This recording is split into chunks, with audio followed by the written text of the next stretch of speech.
欢迎来到沪江网校韩语课堂。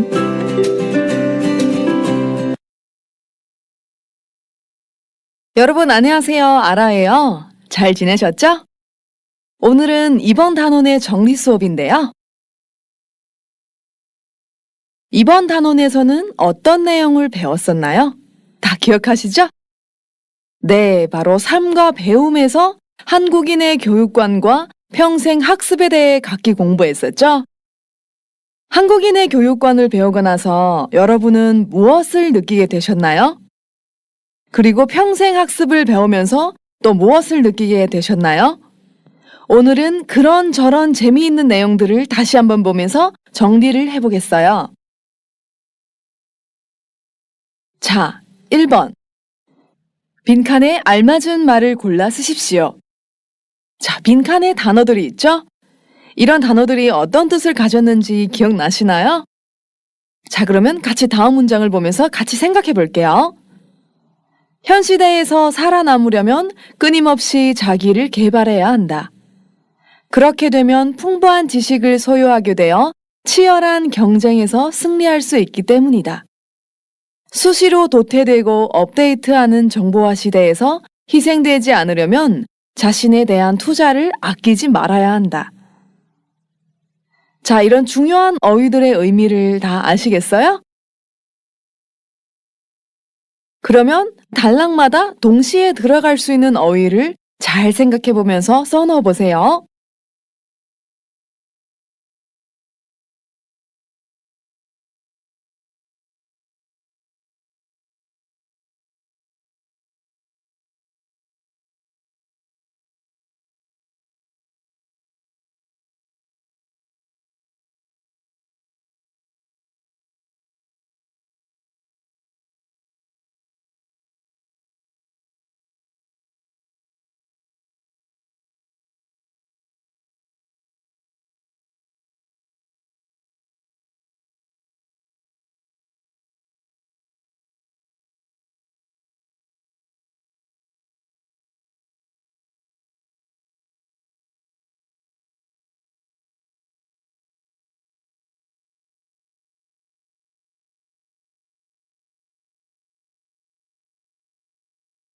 다 쓰셨나요? 그럼 같이 한번 볼까요? 1. 아무리 인적 자원이 풍부하다고 해도 효율적으로 활용하지 못하면 소용이 없어요. 아무래도 예술가들이 보통 사람들에 비해서 감정이 풍부하겠지요? 자, 여기에 왜 풍부하다를 써놓는지 아시겠어요? 먼저 첫 번째 빈자리 보시면 빈자리 앞에 아무리 인적 자원이라고 있죠? 그리고 빈자리 뒤에 보시면 활용하지 못하면 소용이 없어요 라고 했죠? 그래서 이런 문맥상으로 봤을 때 뒷부분과 대립되는 것으로 쓰이는 어휘겠죠?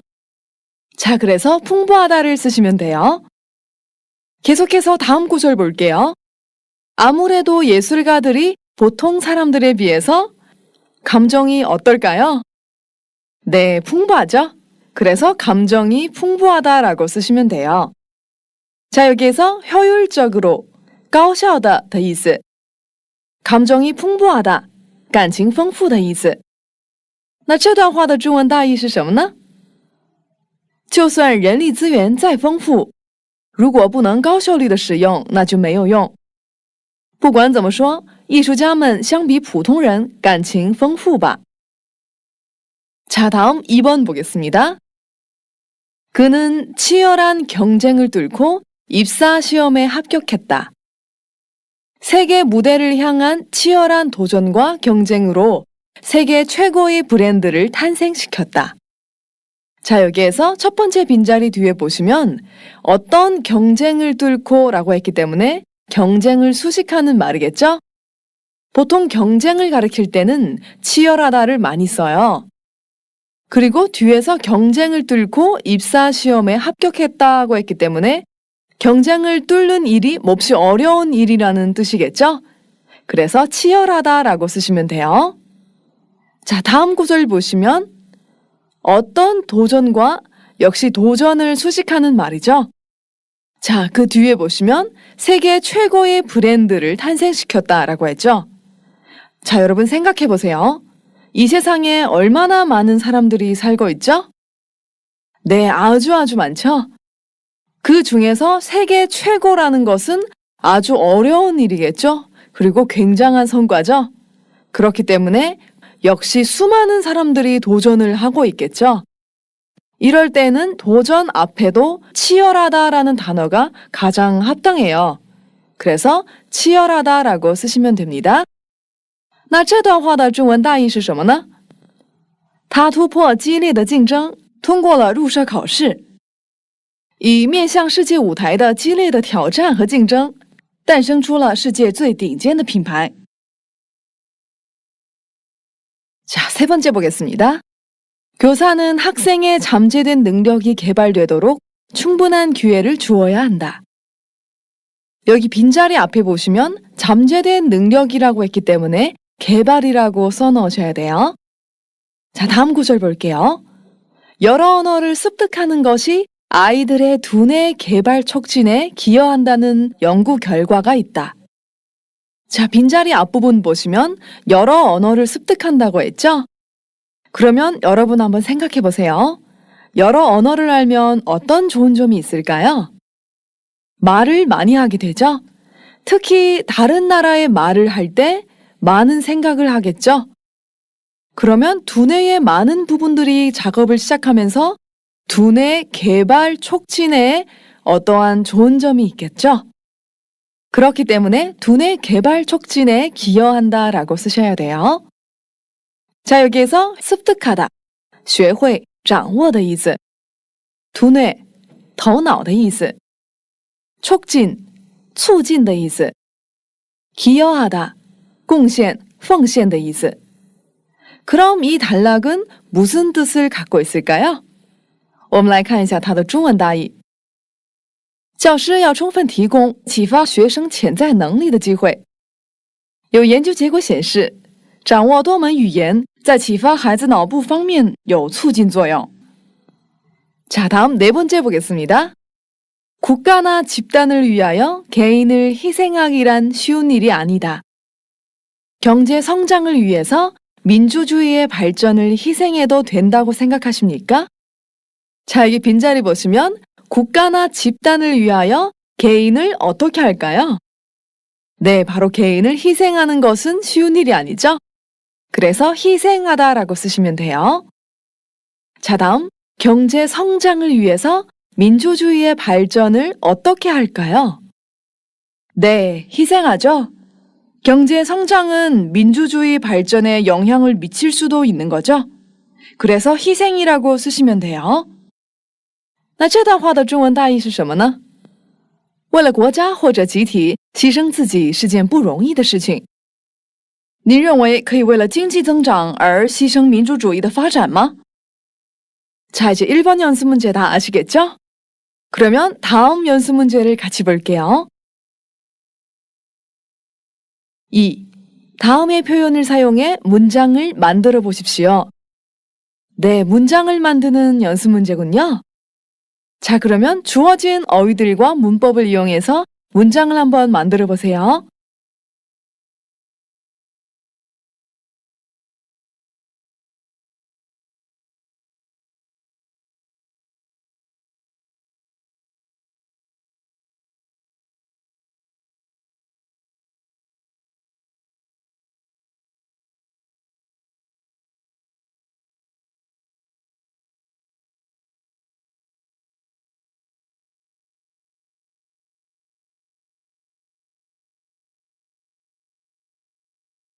다 만드셨나요? 1번 먼저 볼게요. 1번에는 평균 수명, 노후 생활, 삶의 질, 끊임없이 을을 개발하다 이렇게 했군요. 그럼 어떻게 한 문장으로 만들었을까요? 평균 수명이 길어진 요즘 행복한 노후 생활과 높은 삶의 질을 유지하기 위해서는 끊임없이 자기 자신의 능력을 개발하고자 노력해야 한다.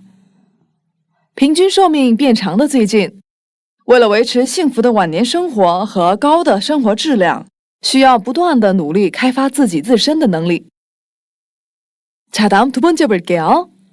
인사성, 이가 박다, 예의 범절, 제대로, 을을 지키다 이렇게 했네요. 문장을 만들어 보겠습니다. 인사성이 밝은 사람을 보면 예의 범절을 제대로 지키고 있다는 생각을 하게 된다. 这句话的中文意思是说，看到很懂礼貌的人，就觉得他们在认真地遵守礼仪规范. 자, 그럼 계속해서 3번 보겠습니다. 경쟁, 이가 치열하다, 열의, 하고 씨름하다, 인적 자원. 문장을 만들어 보겠습니다. 경쟁이 치열한 사회에서 배움에 대한 열의를 가지고 책과 씨름하는 젊은이들은 훌륭한 인적 자원으로 성장하게 될 것이다. 这句话的中文意思是说，在竞争激烈的社会，持有对学习的热情和书觉力的年轻人将会成长为杰出的人力资源. 자, 이제 어떻게 하는지 아시겠죠? 자, 그럼 3번 볼게요. 빈칸에 알맞은 말을 골라 쓰십시오. 먼저 빈칸에 어떤 어휘들이 있는지 한번 볼게요. 공교육, 사교육, 6334 학제, 미술학원, 인문계, 실업계, 특목고, 과외, 보습학원, 의무교육, 음악학원, 사립학교. 여러분 먼저 해보세요.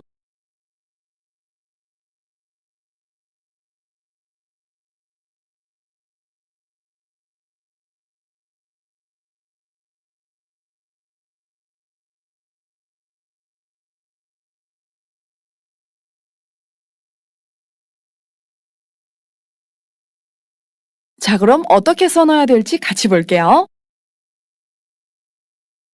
초등학교 6년, 중학교 3년, 고등학교 3년, 대학교 4년 과정의 학제를 6334 학제라고 한다. 자, 여기에서 빈자리 앞에서 이미 다 나열해 나왔기 때문에 바로 6334 학제라고 쓰시면 돼요. 자, 계속해서 볼게요. 이 중 중학교 과정까지는 국가에서 정한 의무교육 기관으로서 무상으로 공교육을 받을 수 있다. 자, 빈자리 앞부분에 중학교 과정까지라고 나왔죠? 제가 앞에서도 말씀드린 적이 있죠? 중학교까지가 의무교육이에요. 그래서 의무교육 기관으로서 무상으로 어떤 교육을 받을 수 있을까요? 네, 학교의 이런 교육은 공교육이죠? 그래서 공교육을 라고 쓰시면 돼요. 자, 다음 학교에서 이루어지는 수업 이외에 더 많은 교과 수업을 필요로 하는 학생은 어떤 학원일까요? 수업 이외에 더 많은 교과 수업이라고 했기 때문에 보습학원이죠?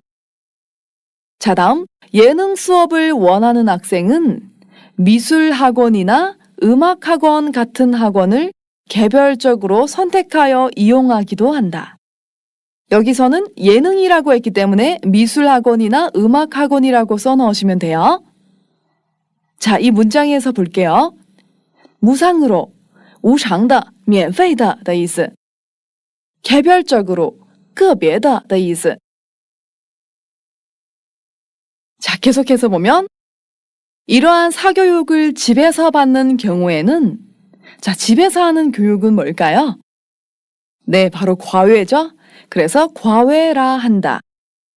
운영 주체가 어딘지에 따라 초등학교, 중학교, 고등학교, 대학교 모두 국, 공립학교와 사립학교로 나뉘며 고등학교의 경우 교육의 성격에 따라 그게 어떤 고등학교로 나뉜다고 했죠?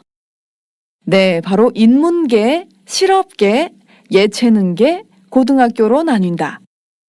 인문계 고등학교는 일반 고등학교와 특목고, 자립형 사립고로 구분된다. 자, 여기에서 국립, 공립학교와 라고 썼기 때문에 사립학교라고 써야겠죠? 그리고 교육의 성격에 따라서 나뉜다고 했기 때문에 인문계, 실업계라고 쓰셔야 돼요. 그리고 일반 고등학교와 라고 했기 때문에 특수 목적 고등학교, 즉 특목고라고 써야 하죠. 자, 여기에서 주체, 主体的意思, 구분되다, 区分的意思. 자립형, 自立型. 사립고 是 사립고등학교的缩类形式. 네, 지난 수업에서 교육과 관한 내용을 공부했기 때문에 여러분들은 더 쉽게 써놓을 수 있죠? 자, 그러면 이번에도 역시 교육 방법 유형에 관한 연습 문제예요. 같이 한번 볼게요. 4. 다음 교육 방법 유형에 어떤 평생교육 기관들이 속하는지 골라 쓰십시오. 먼저 칸에 있는 어휘들을 볼게요. 평생교육센터, 백화점 문화센터, 방송통신대학교, 지역평생학습관, 사회교육원, 디지털대학교, 구청복지관, 대학부설 평생교육원. 자, 이렇게 있죠? 자, 그러면 이런 기관들이 어떤 교육에 속하는지 아래를 볼게요. 원격 교육과 면대면 교육이 있죠? 자, 여기에서 원격 교육은 딱 두 가지밖에 없네요. 네, 바로 방송통신대학교와 디지털대학교죠? 자, 다음 면대면 교육에는 방송통신대학교와 디지털대학교를 뺀 나머지 기관들을 써넣으시면 되겠죠? 네, 바로 평생교육센터, 백화점 문화센터, 지역평생학습관, 사회교육원, 구청복지관, 대학부설 평생교육원. 자, 이런 기관들은 모두 다 얼굴을 보면서 직접 수업을 하는 형식이죠? 그래서 면대면 교육이라고 하는 거죠. 자, 그러면 어떤 게 원격 교육이고 어떤 게 면대면 교육인지 이제 다 아시겠죠? 네, 그러면 어휘 부분의 연습 문제를 마치고 계속해서 문법 부분의 연습 문제를 같이 볼까요? 자, 오늘의 정리 수업의 문법 연습 문제는 너무 감동적인 사연이 있어요. 저는 보는 내내 마음이 따뜻하고 약간 아프기도 했어요.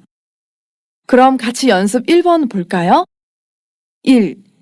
다음은 지난 11월 8일 개최한 찾아가는 한글 교육 글짓기 대회에서 상을 받은 박상엽 할머니의 글입니다.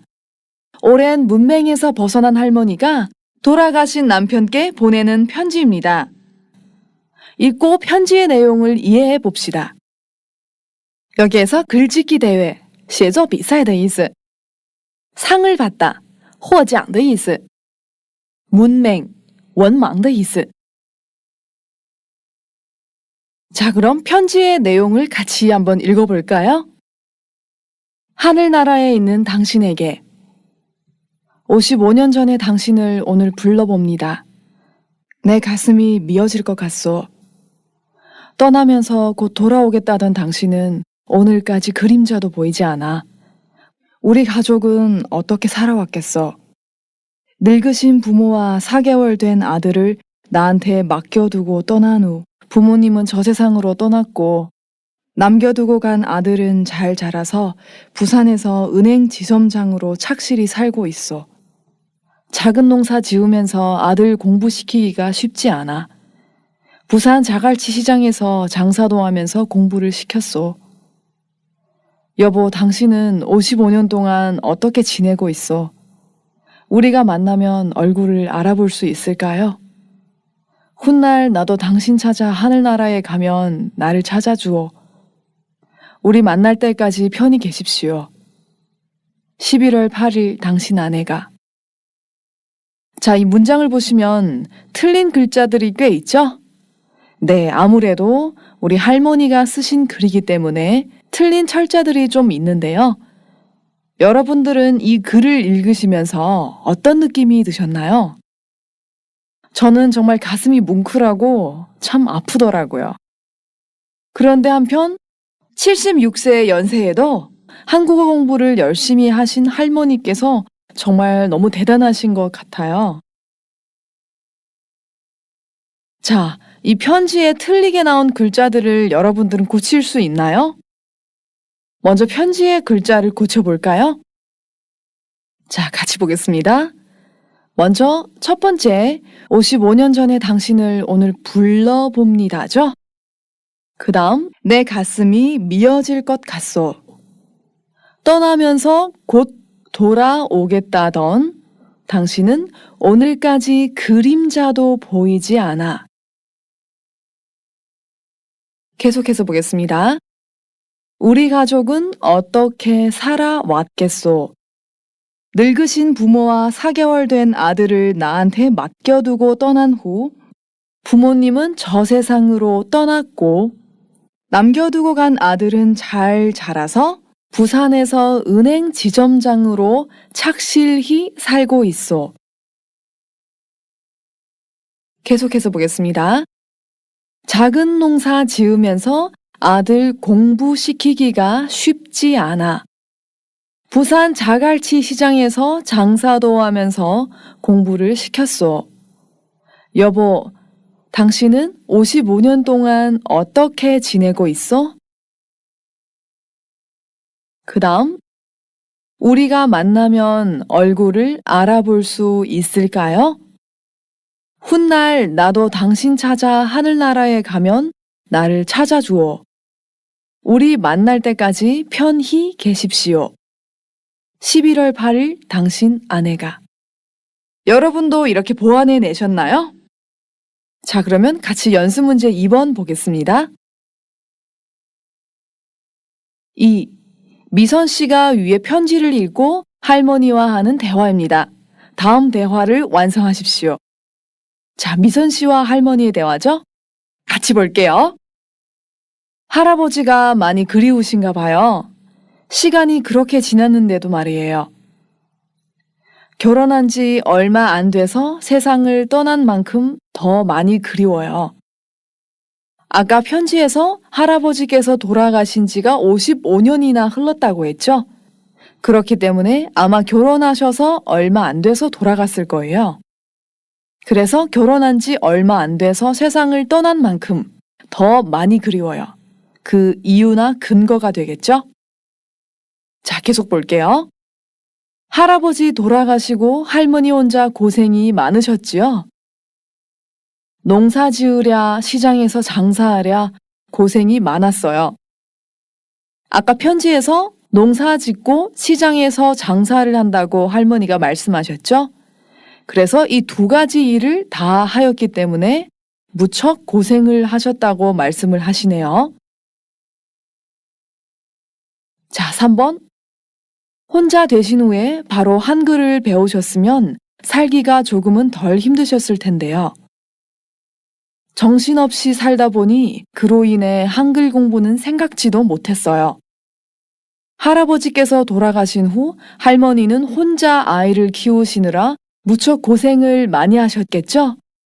그렇기 때문에 정신없이 살다라고 표현을 할 수 있어요. 또 그로 인해 한글 공부는 생각지도 못했죠? 자, 4번 볼게요. 70평생을 글을 모른 채 살아오셨는데 어떻게 공부할 생각을 하셨어요? 자, 할머니가 뭐라고 말씀하셨을까요? 네, 그렇죠. 요즘 같은 시대에라고 하셨기 때문에 요즘 같은 정보화 시대에 모든 것은 다 기계로 작동을 하죠. 그렇기 때문에 한글을 모르면 기본적인 일도 거의 할 수가 없거든요. 그래서 지 않고서는 라는 문법으로 앞의 내용을 강조해야겠죠? 한글을 배우지 않고서는 어떻게 될까요? 그렇죠? 생활하기가 힘들어요. 지금이라도 배우셨으니 앞으로는 글자를 몰라서 겪는 불편함은 없으시겠네요.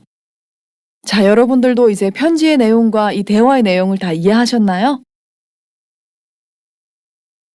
자, 오늘의 정리 수업에는 지난 수업의 내용들을 다시 한번 정리해 봤는데요. 어때요? 이제 더 확실하게 기억이 되셨죠? 네.